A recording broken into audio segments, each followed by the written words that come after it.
বন্ধুরা, এই রবিবারের জন্য আমি গীত সঙ্গের শার্ট খুলেছি। ও দুঃখিত, আসলে আমি দিশায়ও শার্ট খুলেছি। অন্য সময়ে আমরা গীত পড়ব।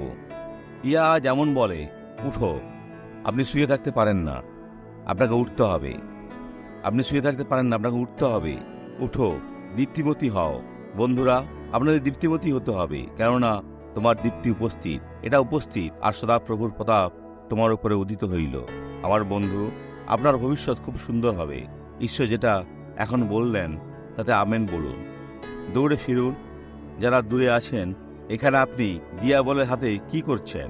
ঈশ্বরের হাতে উপস্থিত হন, আর আপনি অত্যন্ত বিজয়ী ব্যক্তি হবেন। জীবনে সফল হবেন, আর আপনি অন্যদের সাহায্য করবেন। এই সাক্ষরে দেখুন, আপনি যিনি লাল জামা, জোরে চলুন, জোরে চলুন, দ্রুত চলুন, কারণ ঈশ্বর এখন সুস্থ করেছেন। তাই বোন, আপনি কি বলবেন?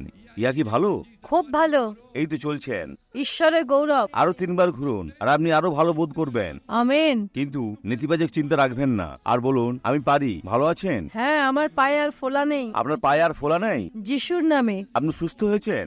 যিশুর নামে। এখন অধিকার নিন। আমি অধিকার নিয়েছি, বিশ্বাস করি। এখন যিশুর নামে। স্বাভাবিকভাবে চলবেন। যদি ফিরে আসে তাহলে বাইরে বের করি। আসুন প্রার্থনা করি। পিতা, প্রার্থনা করি, ক্রন্দন করি, আর যারা আমার সাথে প্রার্থনা করছে তাদের আশীর্বাদ করি।